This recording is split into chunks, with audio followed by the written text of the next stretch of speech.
Hi, everybody. Thank you so much for coming to my talk. We'll be talking about women's roles in civic culture and political participation in the early republic. And I'm a historian of the founding and the Republican era of the United States, so it's super exciting to see, kind of renewed interest. The 250th celebration is kind of brought to my field of study, right? So I'm really happy to be here sharing my research with you guys today.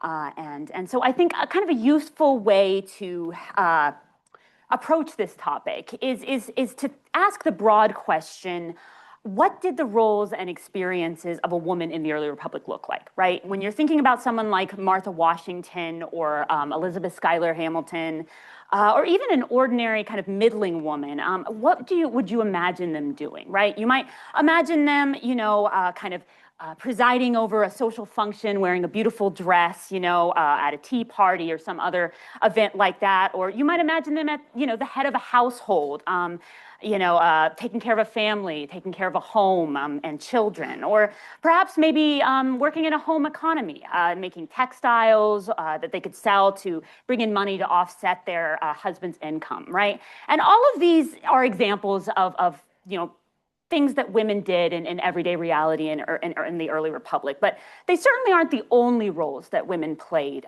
in this period, right? Many women, middling or elite alike, right, were decidedly politically engaged and engaged in indirect activities that sometimes combined and sometimes existed somewhere between the public and the domestic sphere, right? Although women were formally excluded from political life, they did keep a keen eye on political activities, and they did sometimes even engage directly within them, right? And so women's political identities were kickstarted, of course, by their experiences in the American Revolution, right? In which they organized and led boycott movements against English goods. They ran households in the absences of their husbands. And sometimes they even fought on the battlefield alongside their brothers and sons. And this involvement in the creation of the United States politicized women permanently, right? And sort of paved the way for new civic identities for women of all classes in the future, in the early Republican period. And during the 1790s, which is the first sort of decade of government under the United States Constitution, women eagerly attended parades. They wore tricolored or black cockades in their hats to demonstrate their support or their opposition for the French Revolution, and they participated in public ceremonies to present embroidered flags to their local militias, just to name a few activities. And kind of beyond these things, some shrewd elite women actually assisted their husbands in partisan organization that they were able to facilitate through social events, things like balls or salons in the French style. And in these sort of situations, male politicians were able to quietly conduct political activities without risk to their fragile reputations. And I'll talk more about this as we get more into the lecture here in a few minutes. But in sum, I just want to start with this idea: early American women played varied and sort of influential roles in the public and the political sphere, right?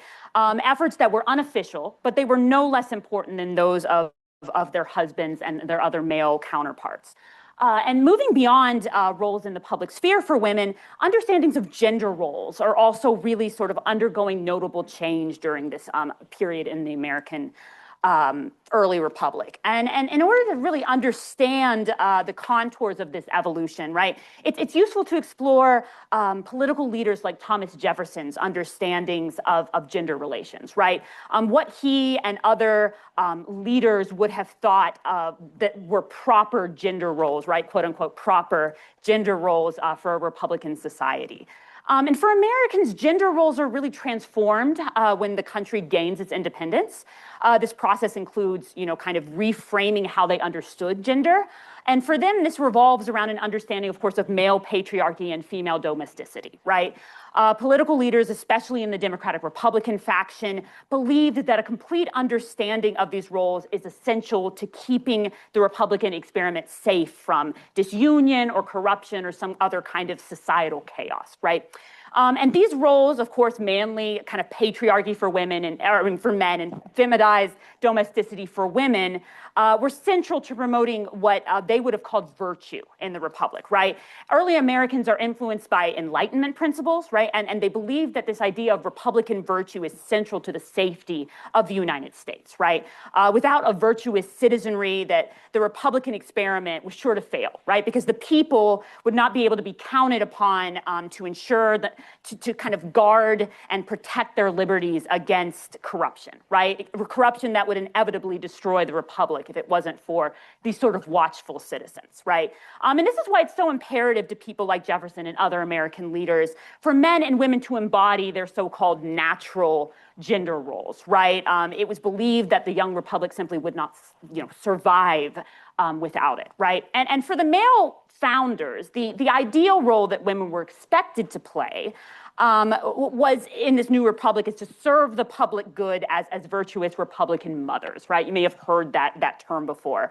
They weren't full and active citizens, but women were kind of given this important public role in the republic, right?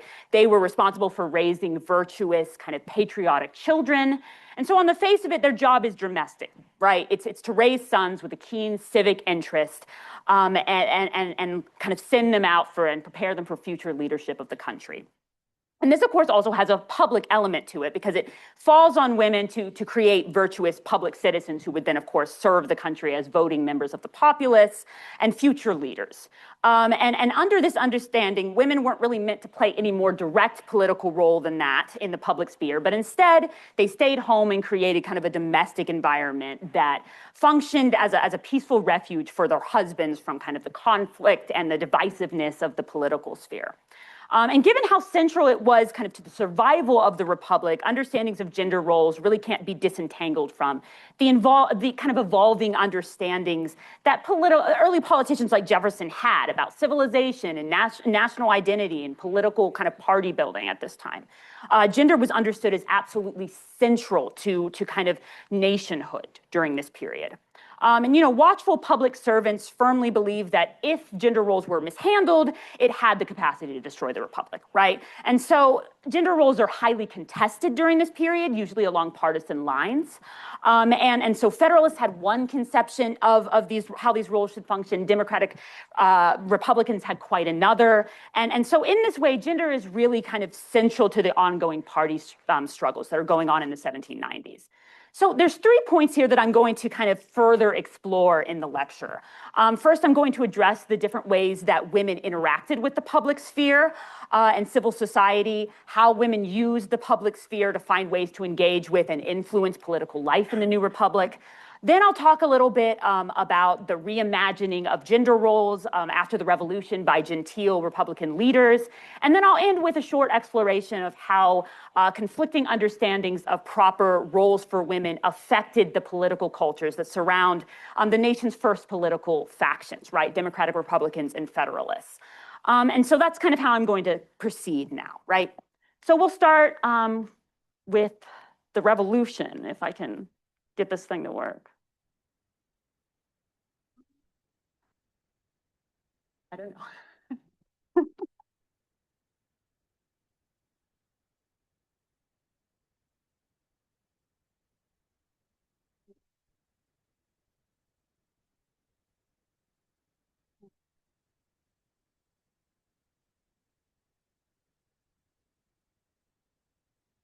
Because maybe.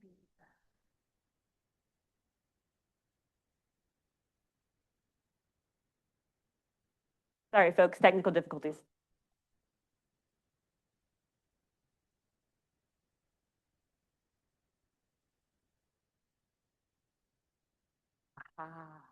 Okay.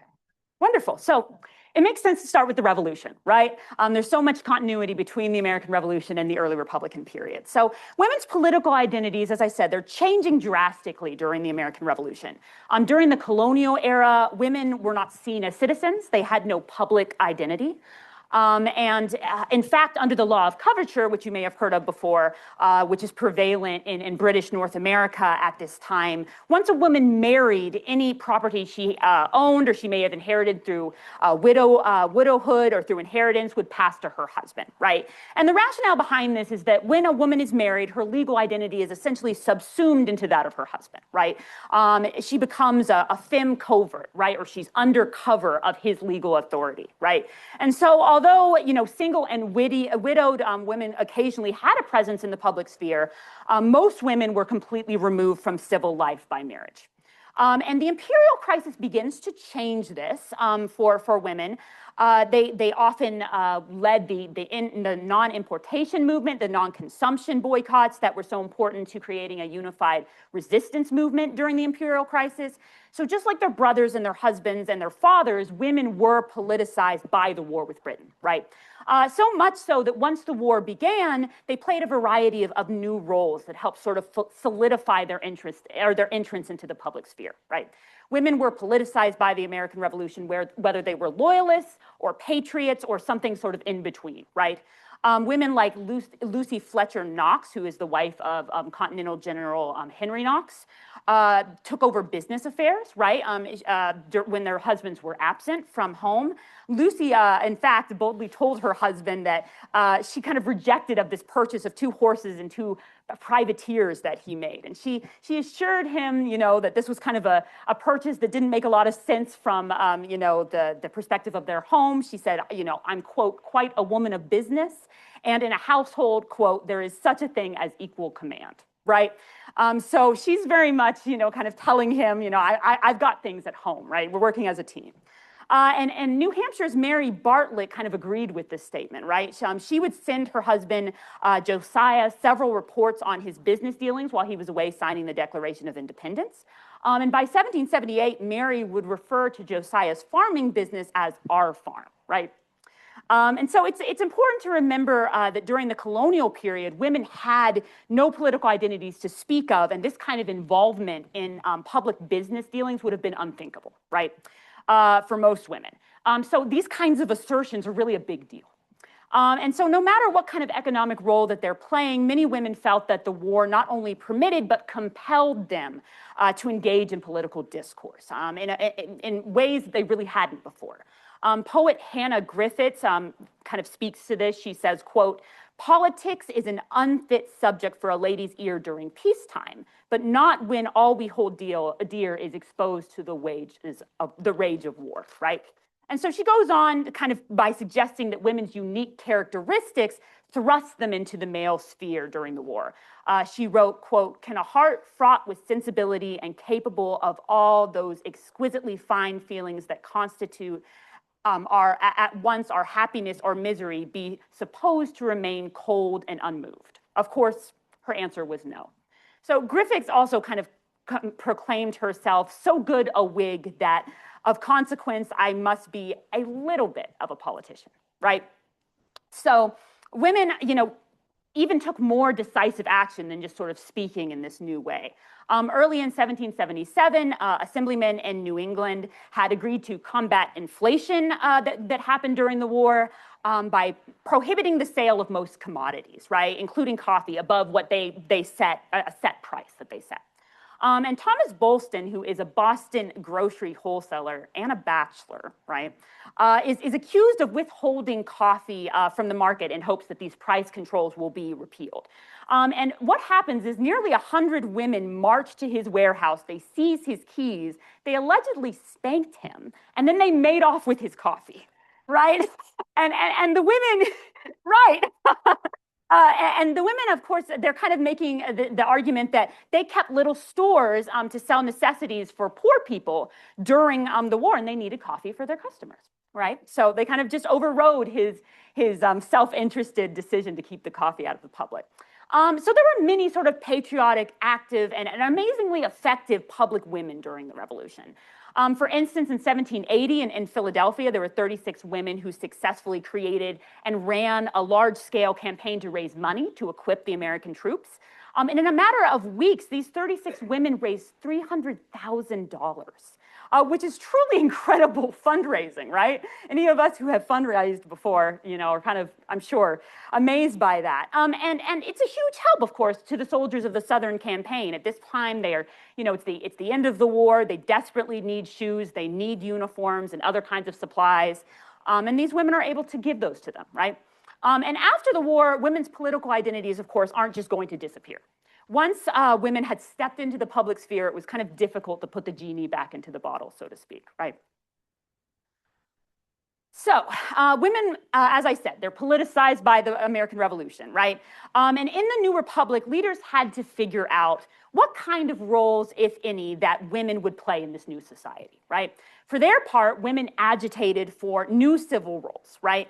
However, the elite women, or the elite men who were kind of busy guiding the revolution into a more kind of conservative rather than radical direction, hope to give women a kind of small symbolic position in civil society rather than a concrete presence in the public sphere.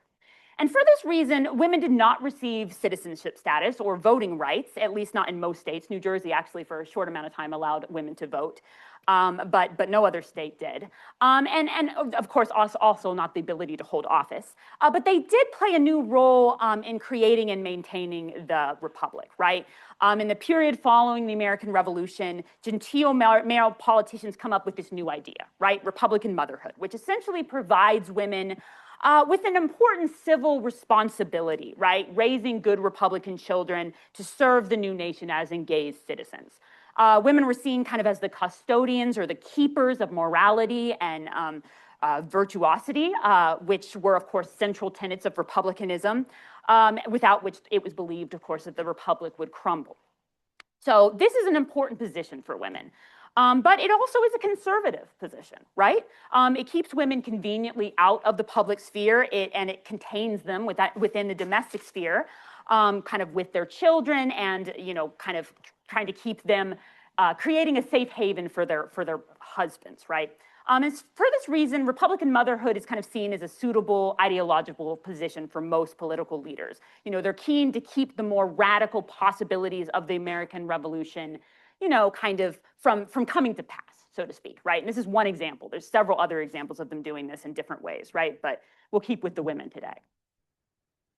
So, despite these efforts to curb female participation in the public sphere and in civic life, women of all classes actively engaged in politics and in partisanship during the tumultuous 1790s, right? The most radical of these women are known by their supporters and their enemies as female politicians, right?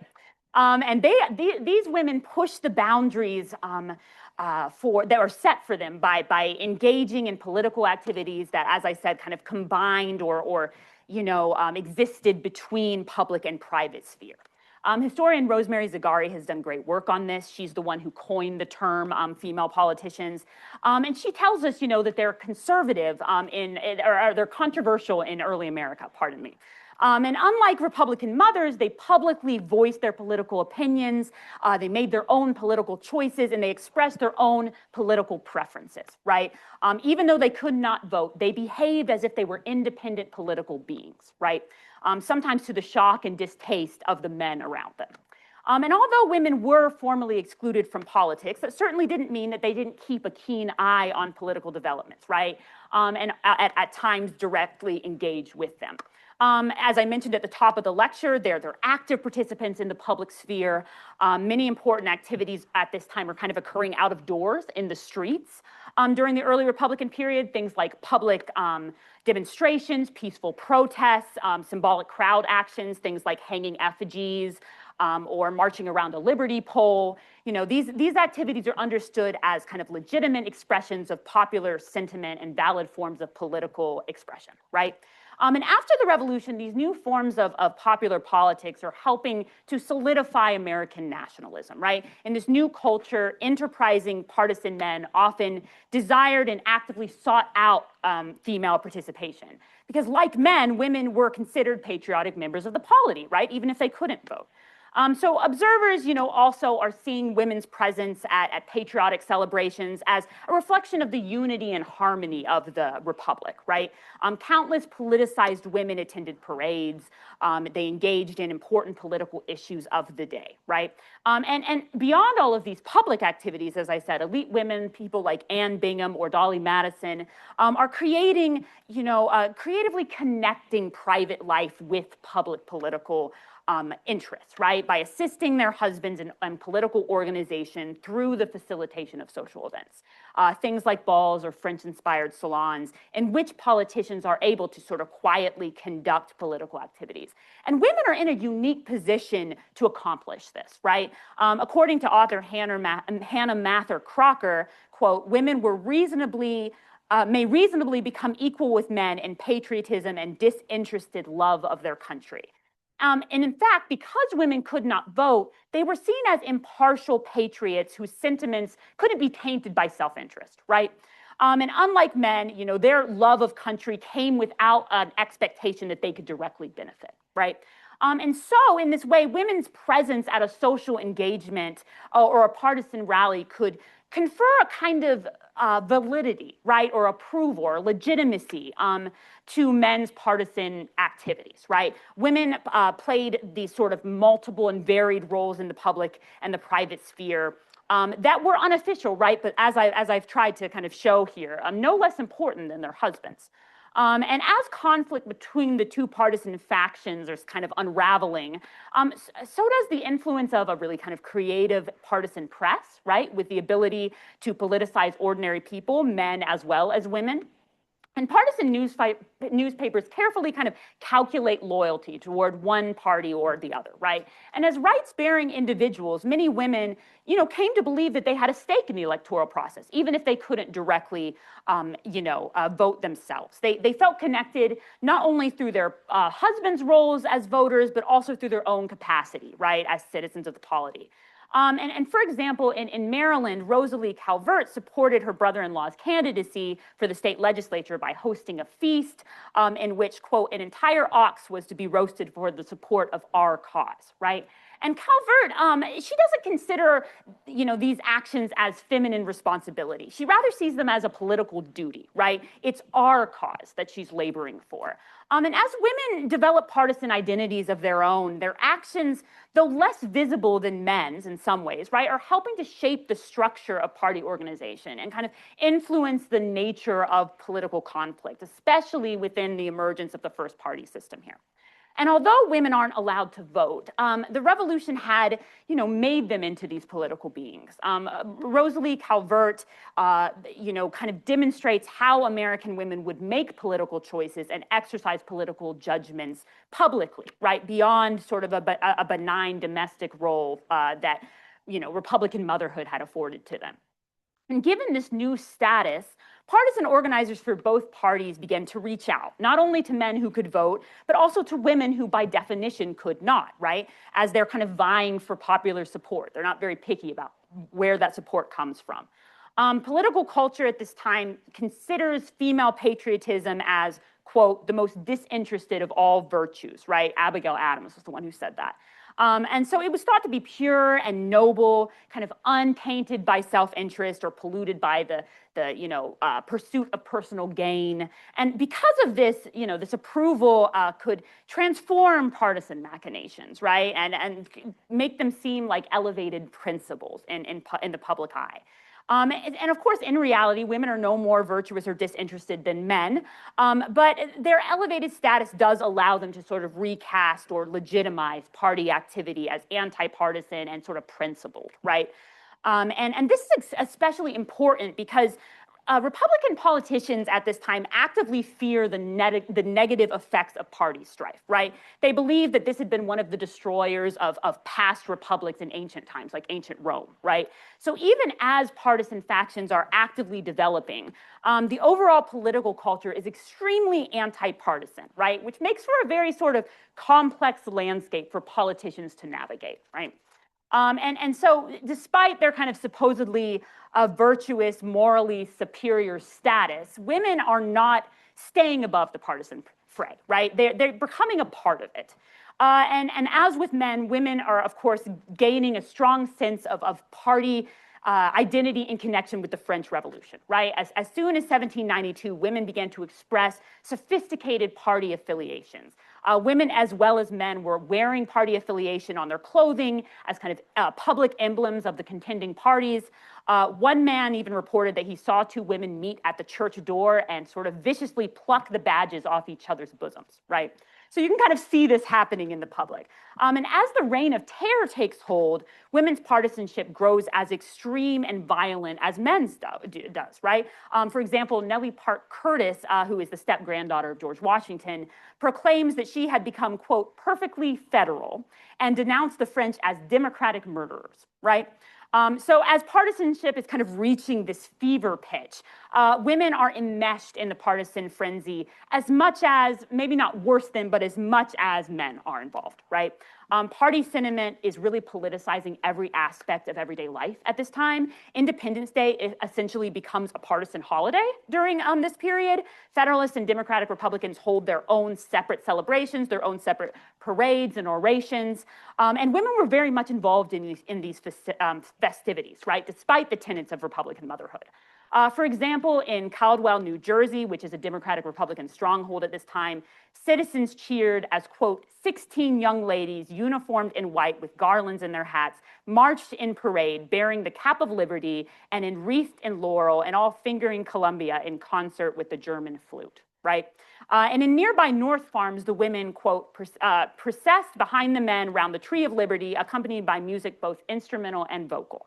And on the Federalist side, you see the same kind of thing, right? In New Haven, Connecticut, women joined their husbands in singing Adams and Liberty.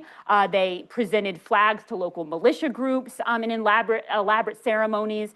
After the ceremony, citizens would have lavish meals.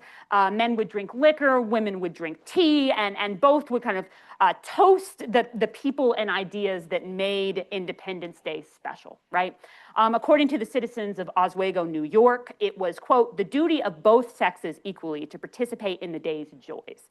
And Elias Boudinot of New Jersey kind of agreed with this. He said, quote, our happiness can be but half completed if you women refuse to crown the whole with your kind approbation, right? So the public, is incomplete without female participation. And so these kinds of scenes are reported all through the country, right? So in sum, female involvement in the public sphere and in civil society was varied, right? Gentile leaders tried to water down the radical implications of the revolution for women by introducing this sort of domestic-facing ideal, Republican motherhood.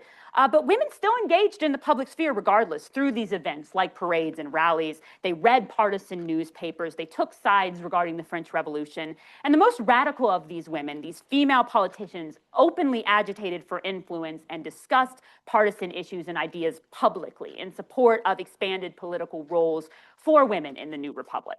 So the role of women in civil society at this time is diverse, it's varied, it's complex, it's contested. And so, everything from gender roles to citizenship rights is actively being contested in the early Republican period, being renegotiated. You have to really kind of put yourself in these people's shoes. They are really putting together a new society piece by piece, right? And gender roles plays a big role there. I guess I should have changed that. But yeah. All right. So I want to now move toward Jefferson's understanding of this argument against political women. He's the one who really kind of is able to create something that is taken up by male political leaders writ large during this period, right? Early Republican ideas about gender relations are growing out of exposure to European models of society and sort of philosophical ideas about humanity's development and humanity's progress, right? And for Thomas Jefferson and his followers, gender roles are related to conceptions of the development of civilization for early Americans, right? And in the 1780s, of course, Jefferson is in France, right? He's the minister to France, and he goes to France believing that European society was the most civilized and sort of advanced in the world, right? Now, once he gets to France, he quickly changes his mind about that, right? Once he spent some time in French society, the French begin to look less sort of civilized than Americans in important ways, right? And one of the main reasons that Jefferson takes this sort of increasingly nationalistic view has to do with the gender roles that he's witnessing while living in France, right? Jefferson's views are couched in 18th century assumptions of the development of civilized nations, which asserts that there's kind of 4 stages that humanity moves through, right? Hunter-gatherer, pastoral, agricultural, and then commerce or manufacturing, right? And Europe is in the most advanced stage, right? The stage of commerce. And America is kind of trailing behind as an agricultural nation. And so Jefferson is first intimidated, right, as most people would be, right, by this advancement. But then he begins to conceive of European culture as corrupt and excessive and ultimately less conducive to happiness than that of his own country, right? And for Jefferson, the experience of women stands really at the forefront of this development. He contends that in civilized societies, women weren't forced into unnatural roles, things like field labor or politics, right? And instead, they were free to play their quote unquote natural role, right? Which Jefferson believes is something like domestic, virtuous, family-oriented, you know, kind of life centered around the home. So for Jefferson, these sort of mismatched gender roles of other societies, he thinks that they pose a threat to American prosperity at home, right? And so kind of building on this, right, looking at how Jefferson thought of Native American societies helps sort of clarify this belief system a little bit, right? Natives, of course, at this time are thought to be in the first stage of development, right, the sort of hunter-gatherer stage. And therefore, their gender roles were mismatched, right, not conducive to happiness, according to Jefferson, right, especially for Native American women. And for these women, you know, in these supposedly primitive societies, Jefferson sees them as forced into essentially a life of drudgery, right? They labor in agricultural pursuits that are unfit to their natural states, right? And men, meanwhile, are also not playing their natural role. Instead of farming, they're, you know, spending a majority of their time hunting, and they sometimes fail to provide enough food for their families, this sort of thing.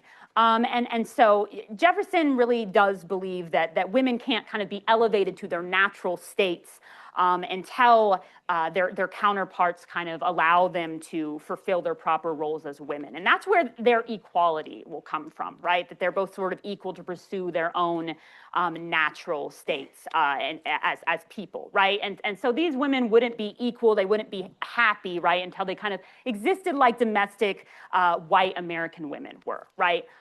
You know, for Jefferson, equality means, you know, the right to pursue the happiness that naturally is afforded to men and women through carrying out their proper roles, right? And so he doesn't see natives as biologically deficient, right? He thinks they could reach this level of authority or this level of society, but they have to take it upon themselves to transform their customs, right? And gender relations is really kind of first among them, right? You know, women can only be kind of protected from the oppression that's placed on them in barbarous, you know, societies, quote unquote,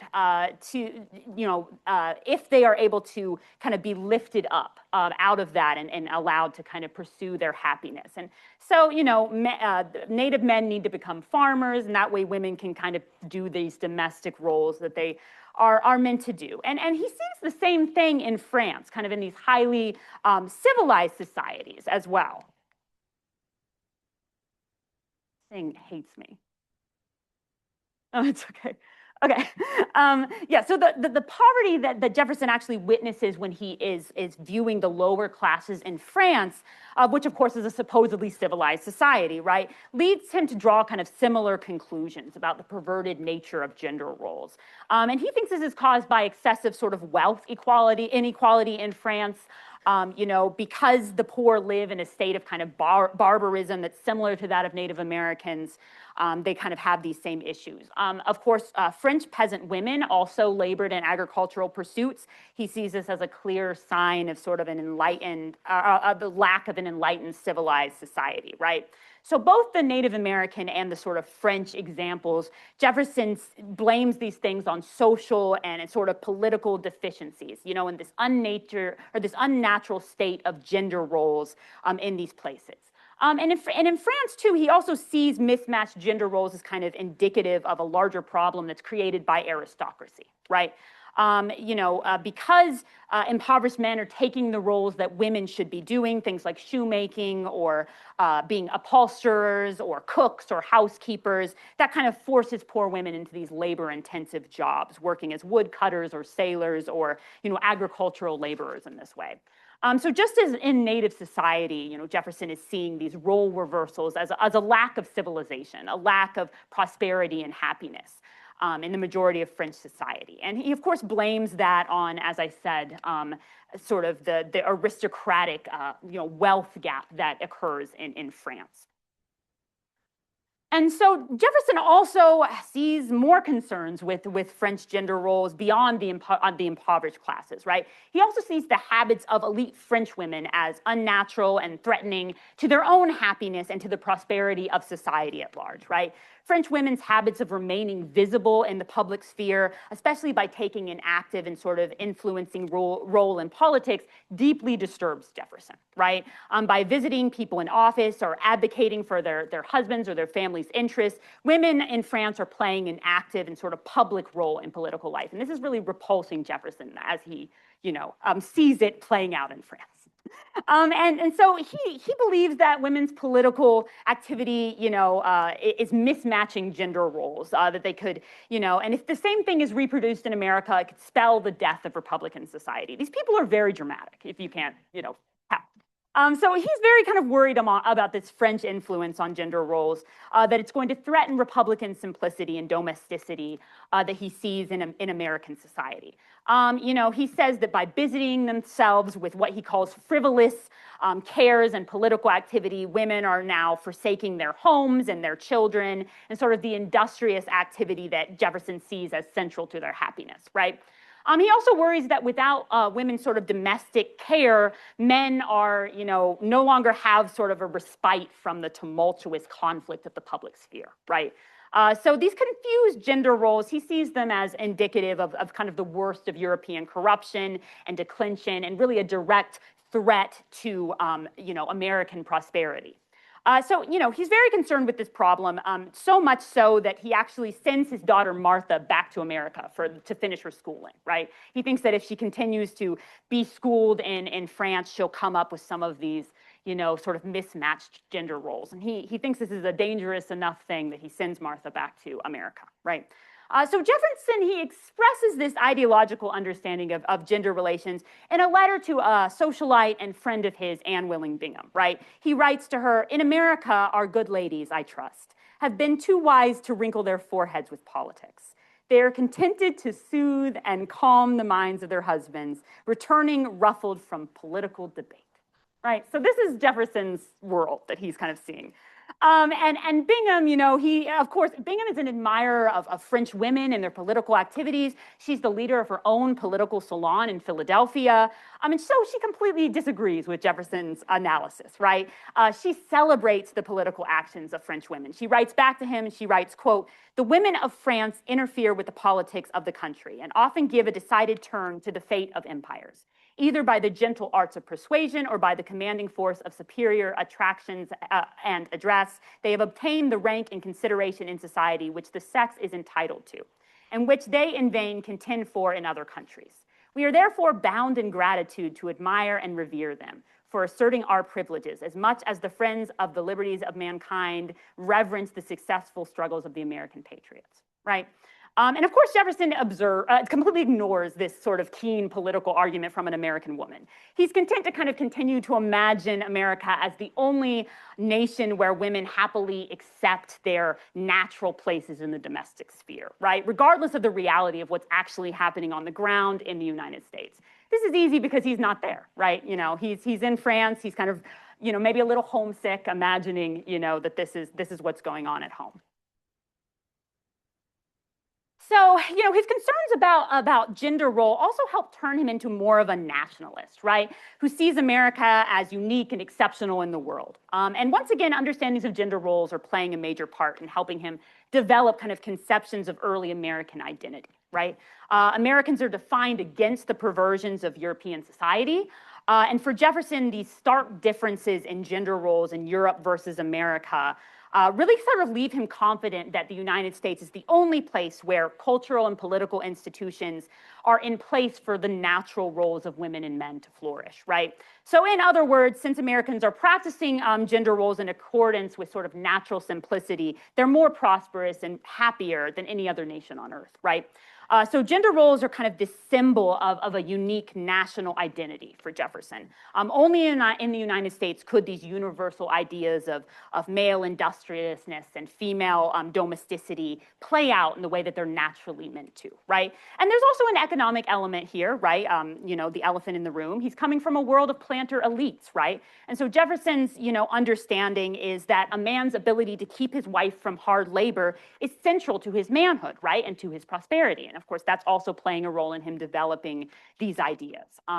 Only in a society that's struggling economically would it be necessary for women to take up these roles that are supposedly unnatural to them, right? Therefore, the fact that women were free to play their natural roles in American society speaks to the nation's economic success, right? Whereas Europe is kind of a land of inequality where men and women are kind of forced into a kind of poverty that perverts their gender roles, America is a land of plenty, right? Where everyone is equal and can flourish, you know, the way they're naturally meant to. And for, you know, early political leaders, you know, especially those who were planters, this fact is supported, you know, by kind of what they're seeing, right? And this argument supports American exceptionalism as a truly sort of, you know, unequaled, civilized, and unique country on the world stage. So these gendered, you know, understandings of national identity, they stay with Jefferson after he's returned home to America. You know, especially in regard to his suspicion of the aristocratic Federalists, right? The political faction who, you know, have an affinity for European-style salons and politically engaged women. You know, you can imagine his horror at coming home and seeing those same sort of, you know, European excesses and political women kind of playing out in his own country, right? It's a very rude awakening for him.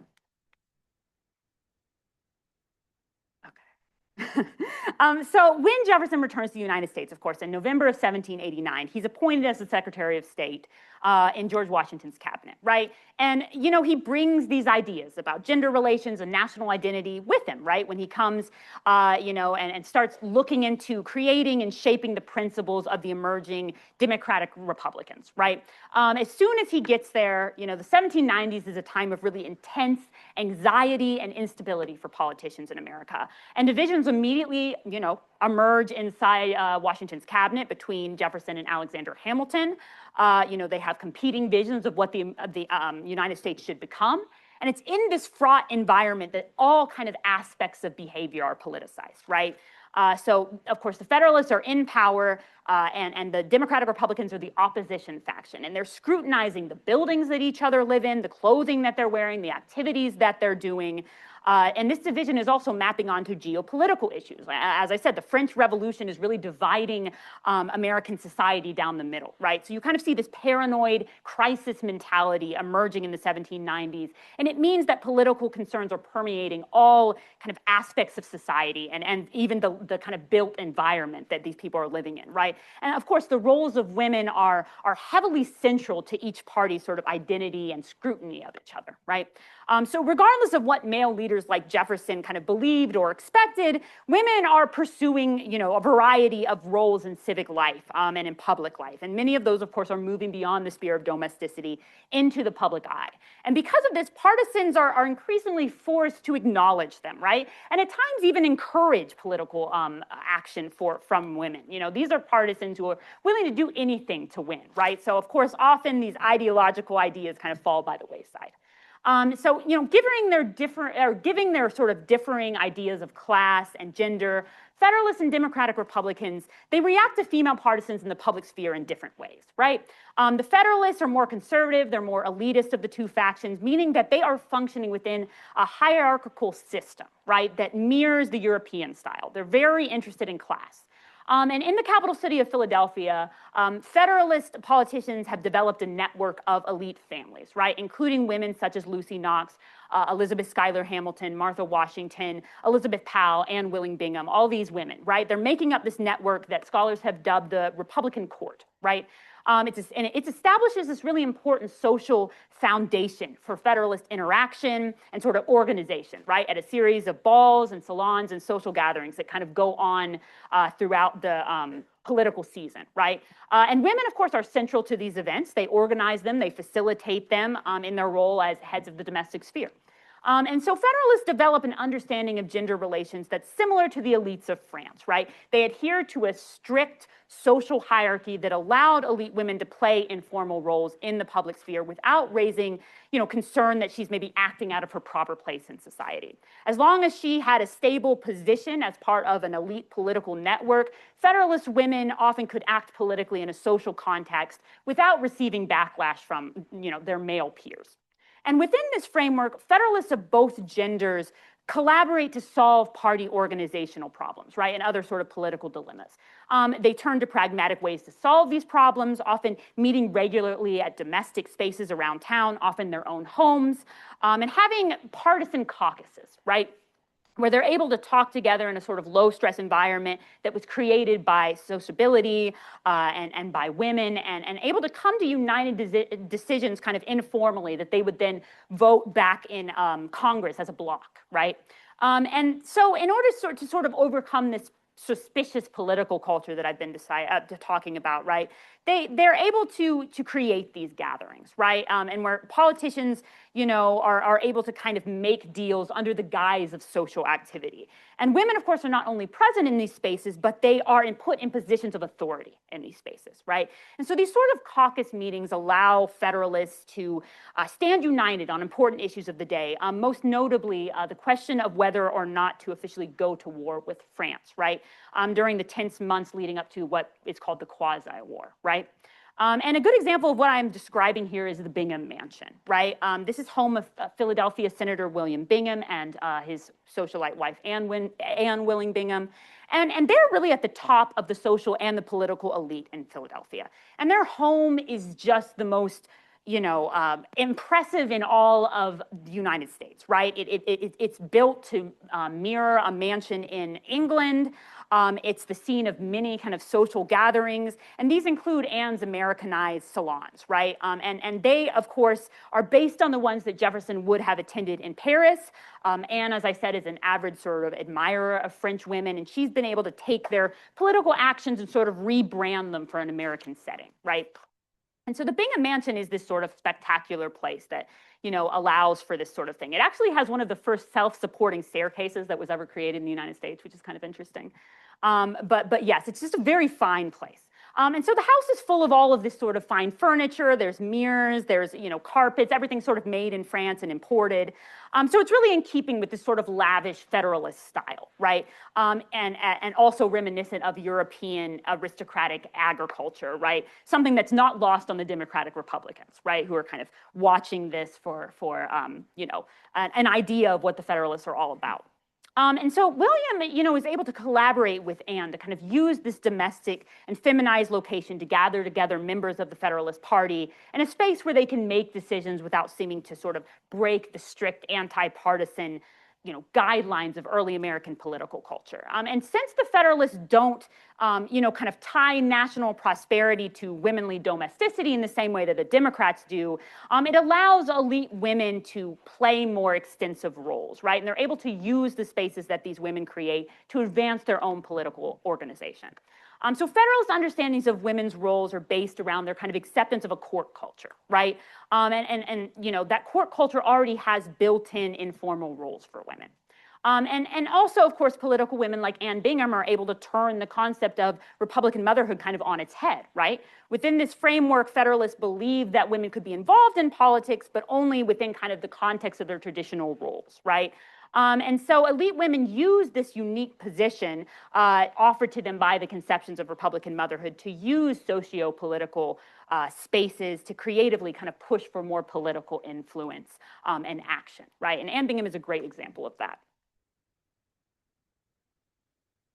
And the Democratic Republicans, they're taking on Jefferson's ideals about women's place in society. And they want to, of course, keep women out of the public eye as much as possible. And for Republicans, of course, they're the great egalitarian party for the common man, right? Man being the key word. Women, for Republicans, women are finding their natural equality in their freedom to play domestic roles, far from the public sphere, right? So Republicans don't adhere to any kind of European understandings of class structure. They're actually actively attempting to demolish class hierarchy in America for men, right? They're focused on bringing equality to all white men, regardless of wealth or property status. They see themselves as embracing liberty and equality for all Americans that count to them, right, which is white men. Women, as well as Native Americans and African Americans, have no role in this sort of revolution. And Republicans, of course, don't immediately envision any kind of political role for Republican women, direct or not, right?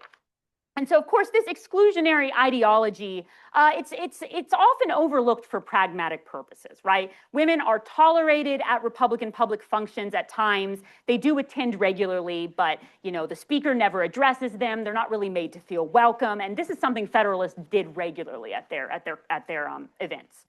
So the narrow sort of conception of gender roles that's embraced by the Democratic Republicans, it has important impacts on where and how they conduct political activities, right, outside of Congress.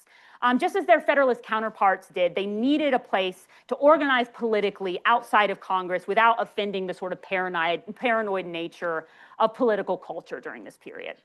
So despite the criticism that they're pouring on the Federalists for these illicit caucuses, they meet privately to discuss their political goals as well, right? Especially leading up to the election of 1800. And because of their belief in sort of the separation of the domestic and the public sphere and their decided sort of exclusion of women from political activity, they meet in these highly masculine areas, right? Places like boarding houses or taverns or Republican clubs, printing offices, these sorts of places, right? So it's important to realize that despite all of the kind of posturing and criticism that they're giving to the Federalists, they're really not all that different, right? Both of them are led by elite men who are looking for ways to further their own political goals, right? A lot of this is just kind of how they're trying to kind of demonstrate their ideology, kind of on the face of things. But a lot of what actually is happening when the rubber meets the road is similar. The factions are simply kind of disagreeing on what role women would play in their contrasting visions of America's future, right? So in line with these Democratic Republican beliefs, these spaces are supposed to be, kind of exclusionary of women's presence. And in the 1790s, Jefferson Party organization really revolves around that understanding of gender norms and, non-political roles for women. So even while they're sort of organizing in this fashion, similar to the Federalists, they're still breaking with the Federalists about the nature of the spaces that they're occupying, right? And so Jefferson and his followers, the fact that Federalists allowed women to take part in a politicized space, particularly one that they were creating themselves, is a direct threat to domestic happiness and therefore a direct threat to the prosperity of America. So once again, you see these gender norms serving as kind of a measuring stick, right, for Federalist corruption, for a signifier of proper sort of national identity, right? So it's also important to understand that, this is a temporary position for pragmatic Republicans. By 1800, Jefferson, he's observant. He's kind of absorbed much about the partisan strategies that allowed the Federalists to be so successful during their time in power. So when he becomes president, he kind of quietly gives these strategies a Republican flavor, right? He transports them to Washington City, and there he kind of joins forces with a small number of highly trusted Republican women, people like Dolly Madison, right, who help him facilitate socio-political activities during the Jefferson administration, right? So that's, kind of, this is not the end of that story, is all I say that to say, right? Okay, in conclusion, right? In some, the public sphere can be understood as this sort of informal, deregulated space that's open to everyone during this period, right? Even those who are not formally included in politics or given sort of formal citizenship rights, right? Street politics, things like parades and outdoor speeches, they allow for the creative imaginings and shapings of America's future by those who don't have formal power in American society, right? And women are often at the forefront of these discussions, right? Both ideologically, but also physically, right? And so for their part, women often moved beyond their sort of quote unquote proper civil duties, right, and directly engaged with political life and partisan identity, often to the shock and, consternation of conservative ideologues, right? So in early America, all members of society, they're actively engaged in the welfare of their new republic, right? And they're intensely interested on what's going on in national government, right? They watch closely, they're looking for flaws or signs of corruption in their leaders, which is why the political culture of the period is so suspicious and sort of paranoid, right? And so citizens who don't formally engage in politics turn to the public sphere as a way to sort of engage with civil society. And through national celebrations like the 4th of July and through these public orations, militia musters, toasts, parades, dinners, outdoor meetings, all of these different activities, African Americans and women without the right to vote are able to express their ideas through a sort of thriving and distinctly American political sphere, right? And since then, civil life has been, dynamic and evolving, but that one particular thing has remained the same, right? Minorities who are locked out of, formal political institutions are able to use the public sphere to provide creative activities for engagement with politics, that allowed all Americans to sort of act on their visions of our collective future as a country, right? And I think, that the colorful sort of revolutionary civic identity, you can kind of still see that alive and well in our own civic traditions today. So that's all I had to say. Thank you.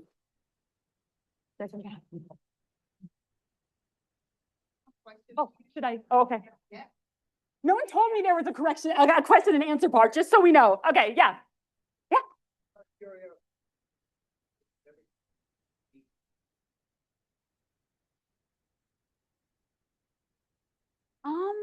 Maybe looking away from the past towards a new kind of future. That's how I would interpret that. I mean, I don't, I have not studied this particular painting, but that's like a kind of the vibe I'm getting, is that it's kind of indicative of the fact we're moving forward into a new period. That's all. Yeah. About the role of Puritans and Puritanism in America on the role and maybe the oppression of women. Mm-hmm. I haven't looked at it myself. Puritanism is something that, I've read a little bit about in the colonial period, and I know that, of course, it has a strong, tradition in New England. And it's interesting, John Adams, of course, Abigail Adams is one of the most well-known sort of women who she's one of the first sort of political women who helps, demonstrates kind of how this facilitation of political events helps, her husband in. And I wonder if, it doesn't seem like their puritanical, I guess, past has any effect on that. So I don't know if it's maybe because of the sort of strong like family dynamics that occur in New England. You do have this sort of kind of town culture, this idea that the town meetings, everyone's kind of very kind of close knit. And I mean, I'm just kind of spitballing here, but I do feel like maybe that might have an effect on the fact that they're more sort of willing to work within sort of a family dynamic that includes, of course, their wives. Yeah, because often, a lot of them are Federalists, and the Federalists are, like I said, very kind of connected to this class hierarchy that seems to kind of supersede gender norms. Yeah.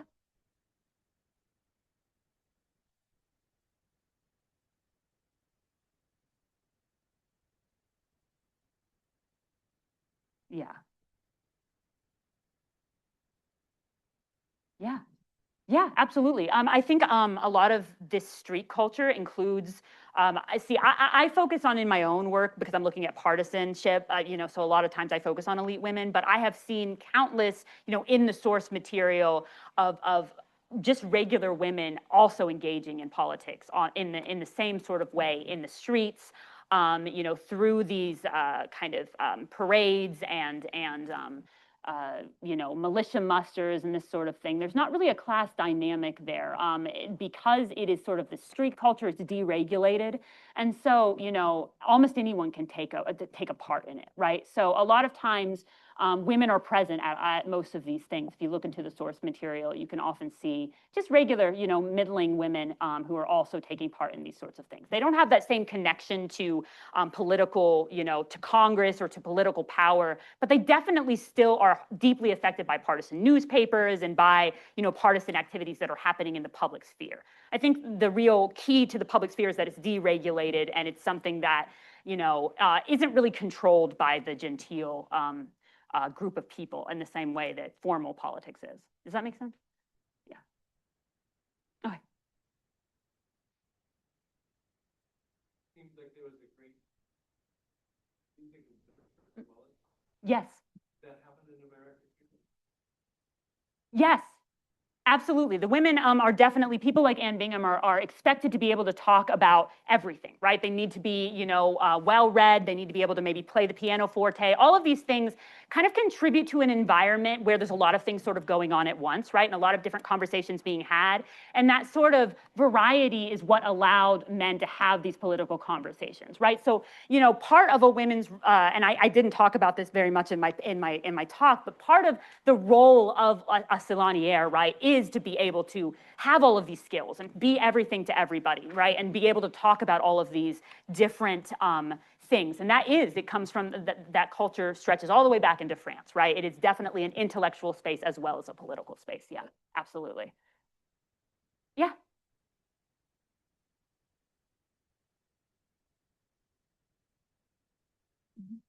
Yes.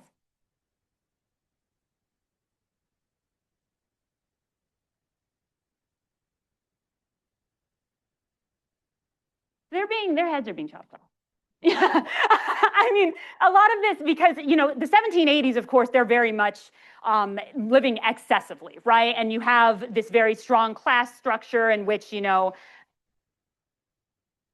well, that's the 1780s, right? And so when we move into the 1790s, the French Revolution happens, right? So then the monarchy is being toppled, right? This is when Louis XIV gets his head chopped off, and you have the collapse of the monarchy, like entirely, right? So that is actually what's happening in France. And one of the reasons that Americans are so affected by that is that the Federalists are kind of seen as anti-France, and the Democratic Republicans are kind of seen as pro-France, right? And so there is a lot of sort of language like around the Jacobins, or some of the people who are kind of in power in France during this time, who are kind of responsible for the monarchy's violent removal. And so, they call people like Jefferson and his Democratic Republican friends Jacobins, right? This idea that they're kind of open to chaos, they're open to the collapse of society, right? So this idea of being connected to France actually becomes almost a bad thing into the 1790s, right? Women are still very much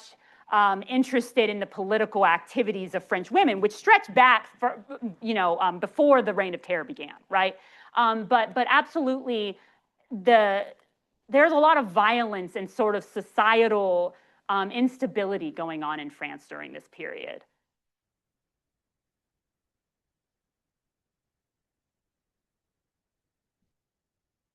World War One? So that's very, very far away from this period, right? Because this is the 1790s. So it's the 18th century. World War One is 20th century, correct? Yeah. My period. Yeah, so it's quite a long period. Yeah. Oh, yeah. We're talking about France, not and it is the monarchy is alive and well, but we're kind of in a very different period. This is the Age of Enlightenment. If you've maybe heard of, like, this is the time where Louis XIV is reigning in France. Yeah, does that make sense? Yeah. Mm-hmm.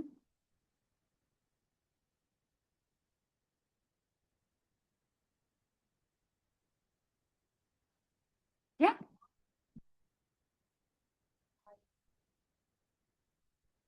Yes. Yes.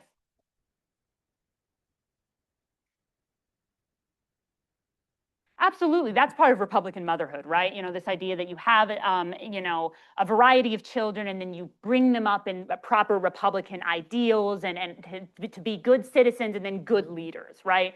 And absolutely, that's the role that most people wanted women to play. And some women were happy to play that role, right? We can't talk about anyone as a monolith, right? There were some women who were happy to just, remain in their homes, take care of their children, and not be engaged in politics, right? I mean, it's like today. There are people who are totally uninterested in being, engaged in politics. So, it's a wide range of things. And so I really want to kind of point out, again, that civil roles for women are so varied, and a lot of it has to do with autonomy and what women want to be involved in, right? And so absolutely, I think what you're describing with your family sounds much more sort of connected to Republican motherhood and the sort of tenets of you know, and it's interesting because education comes in. This is how a lot of women get education, right? Because it's this understanding that women need more to be more educated in more different areas because they need to teach their children, right? So they are able to kind of advance intellectually and to be sent off to, you know, women's colleges because of the tenets of Republican motherhood. Yeah, absolutely. Yeah. Thank you. I have a question about enlightenment. Yes. Was that rooted much entirely like a secular enlightenment framework, or is there, as one often thinks about with the domestic sphere and women's domestic sphere, religious dimension? My understanding is that the idea of virtue as kind of being a protection for the republic comes a lot of out of Enlightenment ideas of republicanism. But absolutely, when you get to republicanism, the things that inspired republicanism as an idea, right, are religious, you know, like the Great Enlightenment, but also things like ancient texts, right, you know, looking at ancient Rome, and then also the writings of opposition writers in England at this time, right, the kind of country party that's going on. This, of course, it goes back to the 1760s, right, before the American Revolution. So there's kind of three places that republicanism comes out of. And then by this point, it's much more an ideology of its own, right, because it's gone through the revolution, and they have their really kind of strong sense of Republican tenets, right, that and so the idea of virtue is kind of mixed up in that. But if you go all the way back, yeah, it does come from ideas, you know, coming out of the Great Enlightenment as well. Does that make sense? Yeah. Any other questions? Thank you guys so much for coming.